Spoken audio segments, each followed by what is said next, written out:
what is needed to win a war, weapons, battle plans, ammunition. Many other things can be mentioned, but the first thing an army needs to win a war is brave and determined soldiers. And what happens if the soldiers don't want to fight? The latest developments in the war between Russia and Ukraine give important clues to answer to this question. The Ukrainian army is winning historic victories against Russia. The Russian army is suffering a huge loss of face. The Ukrainian government has made a new statement about the surrender of Russian army soldiers. This statement reveals how bad the situation of the Russian army is. As a daily news team, we conducted a comprehensive research on the surrendered Russian soldiers. As a result of this research, we reached the details of many striking events. In addition, our expert team made an important analysis on the subject. Our team worked for a long time to prepare this news. It is very important to support independent journalism so that this kind of news can continue.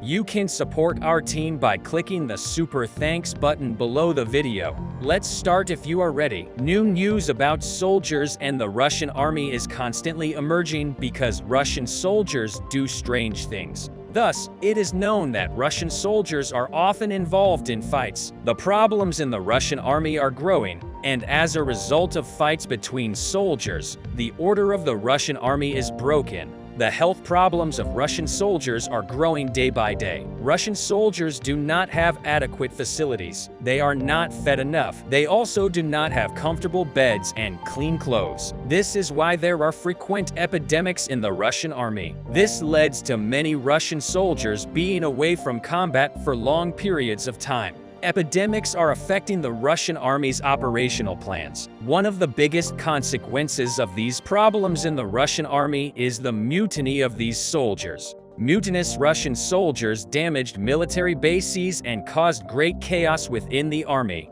Revolting soldiers are very scary for Putin. Putin is very worried about the growth of soldier revolts. That's why he reacts very harshly against the rebellions. The biggest problem in the Russian army is the surrender of Russian soldiers to the Ukrainian army. Russian soldiers surrender to the Ukrainian army, disrupting all the Kremlin's plans. Many units assigned by the Kremlin for the operation surrendered to the Ukrainian army. This situation is causing disappointment in the Kremlin, but Putin never succeeds in preventing Russian soldiers from surrendering. Putin uses a lot of propaganda to solve this problem, but none of these efforts work. Russian soldiers are doing everything in their power to surrender to the Ukrainian army. So why are Russian soldiers so eager to surrender to the Ukrainian army? There is a very basic answer to this question. The most basic human instinct is to survive. No one wants to die. Soldiers are willing to sacrifice their lives to protect their country. But the soldiers in the Russian army think that this war is actually an invasion.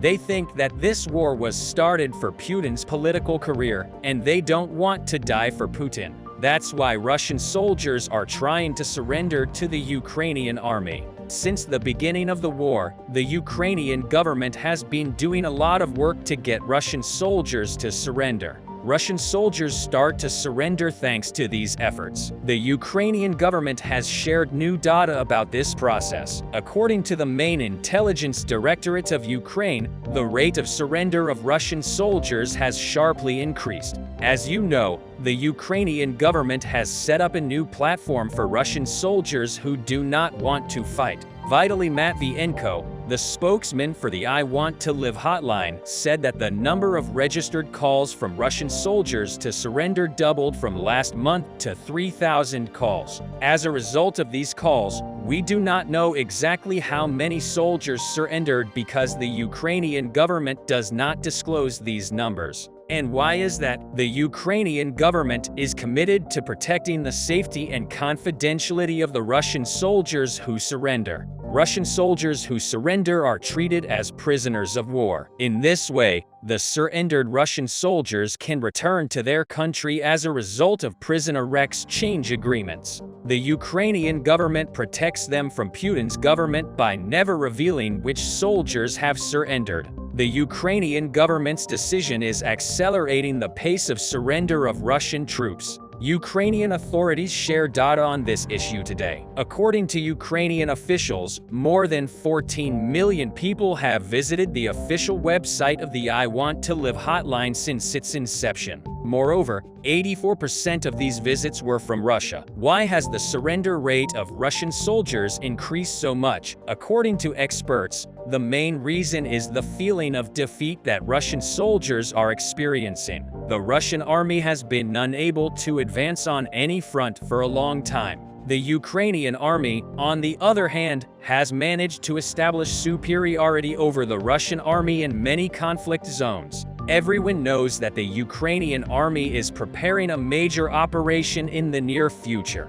Experts think that after this operation, the war will be over. Russian soldiers do not want to fight against Ukraine in this operation. That's why they want to surrender before the big operation starts. It is claimed that the Ukrainian army will launch a new and major operation in May. That's why Russian soldiers are in a hurry to evacuate Ukraine. More Russian soldiers are expected to surrender to the Ukrainian army during April. Russian soldiers are calling the I Want to Live line to surrender. Ukrainian soldiers working on this line explain in detail what Russian soldiers who want to surrender should do. Regional and special solutions are implemented for soldiers who want to surrender. What these soldiers will do while surrendering is explained one by one. Russian soldiers who want to surrender are removed from their military units in conflict zones. The Ukrainian army sends draws to the soldier who wants to surrender. Seeing the drone camera, the Russian soldier puts down his weapons and takes off his clothes.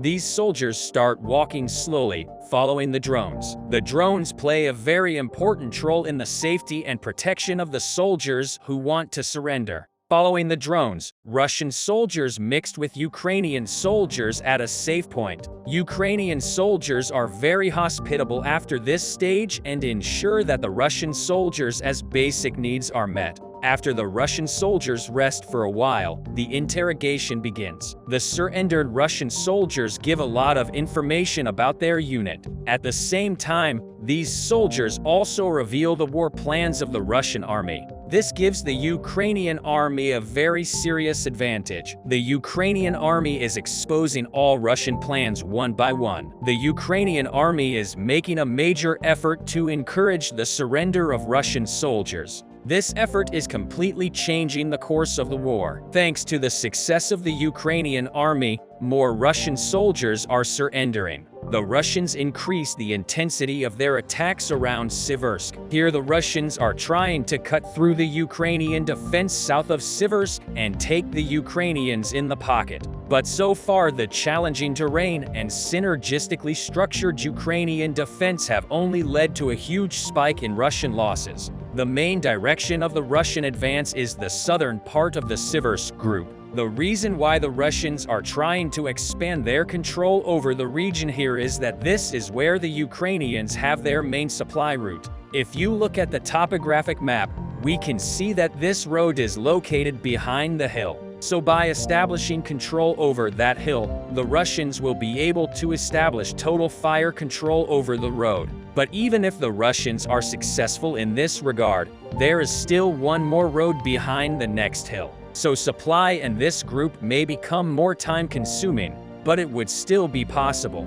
Nonetheless, the Russians are far from reaching this goal because over the last 2 weeks, the fights have been taking place in the lowlands. The Ukrainian defense line here goes along the big villages that are conveniently located on this same line. As of now, the Russians establish control over 2 small villages, Mykolaiivka and Sakoivanzeti. Even the Russian sources are saying that the Ukrainian defense line has been breached. If we look closer, we can see that this village consists of several houses that are also cut off by the river from the main Ukrainian positions. If I zoom out a bit, we can see that the main Ukrainian positions are in big villages such as Vasokivka, Fedorivka and Rostovka. Advancing towards Fedorivka is difficult because of the natural obstacle in the form of the river. The same river also limits the Russians in their room for maneuvering. When attacking Vasilkivka and Rostovka, however, the main hardship in attacking the latter lies in the fact that the Ukrainians are controlling the highlands around this village. If you look at the topographic map, we can see that they have good fire control over all possible axes of the Russian advance. In order to maintain control over these positions, the Ukrainians have developed an extensive system of trenches on the fields that are extremely hard to cross. These systems of trenches are exactly what is holding the Russians off, as they already tried to expand westward of Solidarity. That is why the Russians lately started shifting their focus somewhere else, such as Bilohorivka and Spirin. Over the last several days, many Russian sources have been reporting that the Ukrainians were surprised by a massive attack on Bilohorivka and were forced to leave this village. However, this is not true. First of all, it is impossible to conduct a surprise attack here, as there is plenty of engagement here almost every day. Secondly, the Russians only returned control over the area to the east of the village. And thirdly, today, the Ukrainians posted a photo confirming that they are still present in Bilohorivka. So no changes happened here when it comes to Spirin. At first glance, it is very surprising that the Ukrainians have been defending this tiny settlement for more than half a year in total, especially given the intensity of Russian attacks. The reason why Spirin is so tough to take lies in the fact that there are a lot of underground tunnels that allow to supply this group and also hold ammunition. If we combine this with the fact that the Ukrainians have also developed a system of trenches, and these trenches are located on the local heights, it becomes easy to understand why this area has been holding for such a long time. Right now, the setting is less favorable than in summer because right now the Russians are in control of Berestovo. However, so far, all Russian assaults have been fiercely rebuffed. Overall, the situation in Siversk is very stable. The Russians are facing a difficult problem because they ran into the line of fortifications along the local heights. The Ukrainian defense east of Siversk has been tested time and again, so the highest risk of Russian success is still in the south. So far, the Ukrainians are fighting in the lowlands under total cover of their troops on the hills,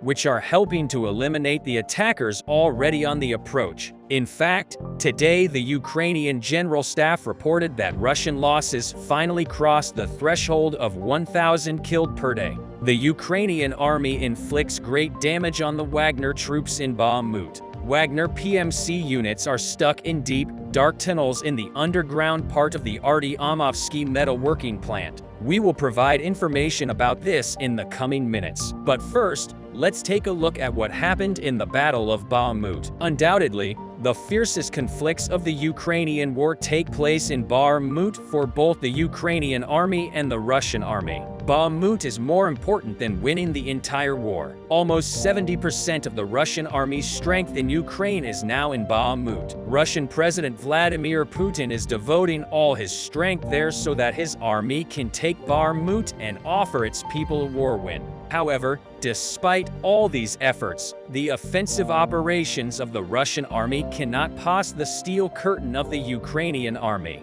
The Ukrainian army, on the other hand, has increased its defense in Bahamut. Not passing Russian troops west of Bahamut is currently the only priority for Ukrainian defense units. They are aware that if Russia takes control of Bahamut, they will advance towards the west of Ukraine, and they are shaping their war effort accordingly. Apart from the Ukrainian army and Russian troops, Wagner elements appear as a third force in Bahamut, purely there to support the Russian war effort and increase firepower. Wagner has officially crushed when confronted by the Ukrainian military, as he uses mostly semi-trained Russian prisoners. To put it this way, Russia loses an average of 200 to 400 soldiers a day, especially in Bahamut. And at least 100 of these casualties are Wagner soldiers. So it has become essential for the Ukrainian army to clear Bahamut of Wagner before the Russians. Fighting in the underground part of the Ardyomovsky metalworking plant is difficult since the depth of the underground complex is about 350 meters. and this doesn't allow the use of artillery and grenade launchers due to the risk of collapse of the underground complex, which consists of deep, endless tunnels. However, two well-informed sources immediately confirm the fact that the Ukrainian units managed to go quite far. But there are a significant number of Wagner PMC soldiers here. Clearing the underground complex may take a very long time, but this part of the venture cannot be abandoned as it is linked to other areas in the city and could lead to an unexpected counterattack by the Russian army. The compression of the Wagner PMC units in the underground complex forces to stop the advance on the ground, but the Ukrainian units managed to gain ground here quite successfully. Fierce fighting continues in the western part of Artyomovsk. Artillery units are still actively used by both the Wagner PMC units and the forces of the Ukrainian Army. The Ukrainian Army's efforts to clear the Wagner troops from Bahamut is very important for the cause of the Bahamut War. Clearing Bahamut of Wagner is important to the Ukrainian Army, as Wagner troops counted most of the Russian forces in Bahamut. The Ukrainian Army fires thousands of shells a day as it tries to hold the eastern city of Bahamut. It's a pace that US and European officials say is unsustainable and could jeopardize a planned spring campaign, which they hope will be decisive. So what kind of negativities can this ammunition expenditure speed cause in the future? Two US officials said the bombardment was so intense, highlighting the tension between Ukraine's decision to defend Bahamut at all costs and hopes of regaining the land in the spring. One of these officials said the US had warned Ukraine against wasting ammunition at a crucial time, with so much emphasis placed on the Ukrainian counteroffensive. The US and Inc. are preparing to send thousands of NATO and Soviet-style artillery shells and rockets to help provide supplies for an impending Ukrainian offensive. But a senior US defense official described it as a last-ditch effort, as Ukraine's allies don't have enough ammunition to keep up with Ukraine's pace and their stockpiles are critically low. Western producers are ramping up production, but it will take months before new sources begin to meet demand. This puts Kiev in an increasingly dangerous position. It's likely that their troops will have a meaningful opportunity this year to launch the offensive, push back the Russian forces, and retake Russian-controlled territory after the war started last year, and likely will have done so as they grapple with the constant shortage of ammunition. Adding to the uncertainty, Ukrainian losses were so severe that several officials said commanders would have to decide whether to send troops to defend Bahamut or use them in a spring offensive. Most officials spoke on condition of anonymity as they were not authorized to discuss the matter publicly. Poland said it would send 4 Soviet-designed MiG fighter jets to Ukraine, marking the first delivery of fighter jets by a NATO country and a sign that Western allies are determined to find ways to improve Ukraine's chances. But artillery, including howitzers and mortars, became the defining weapon of the war in Ukraine. Both sides have powerful anti-aircraft systems, so the battle is largely waged on the ground as the year-long war continues. An important factor in who perseveres is which side has enough ammunition and troops. It's estimated that more than 200,000 Russians have been killed since the start of the war. Ukrainian losses are still uncertain. Russia can recruit from its population about 3 times the size of Ukraine, but both sides struggle with ammunition shortages. Russia's formations are firing more ammunition than Ukraine's. "We need bullets for hunch cannons," said a Ukrainian soldier who recently fought in Bahamut. He said that his battalion was not being supplied. A Ukrainian tank commander whose Tati tank was used to defend the city said that there was almost no tank ammunition left. Another commander in a brigade that was instrumental in holding Bahamut reported a catastrophic shortage of bullets.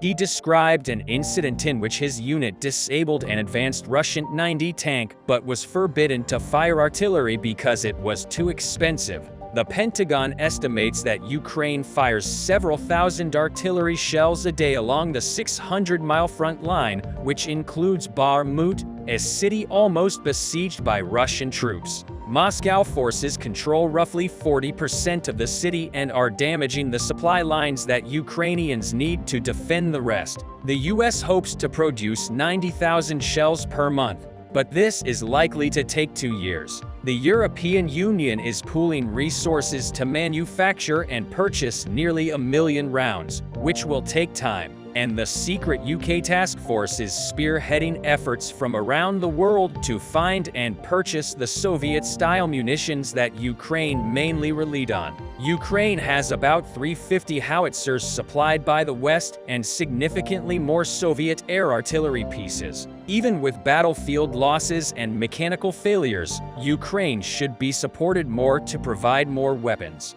There are doubts about the effectiveness of ex-Soviet air weapons, and the best solution would be to find opportunities to increase production in NATO member states. So how can the ammunition problem be solved? This is not easy, even for some of the most advanced armies in the world. The United States and its allies did not stockpile weapons in anticipation of securing an artillery war. Hundreds of new tanks and armored vehicles sent to Ukraine will certainly help its progress, but without adequate artillery support, their effects will be limited. For now, the Biden administration is confident that Bahamut will not deplete Ukraine's arsenal and troops enough to destroy a spring counterattack. But the longer the war lasts, the more likely it is to change. Ukrainians are losing. I don't want to take this lightly, but they do not suffer casualties as large in scale as the Russians. However, numbers alone do not tell the story of Bahamut, where one of the toughest battles of the war was experienced. The Kremlin-backed Wagner paramilitary group is using ex-convict units to break through the Ukrainian lines. This means that combat veterans from Ukraine die while defending the city against less trained Russian infantry.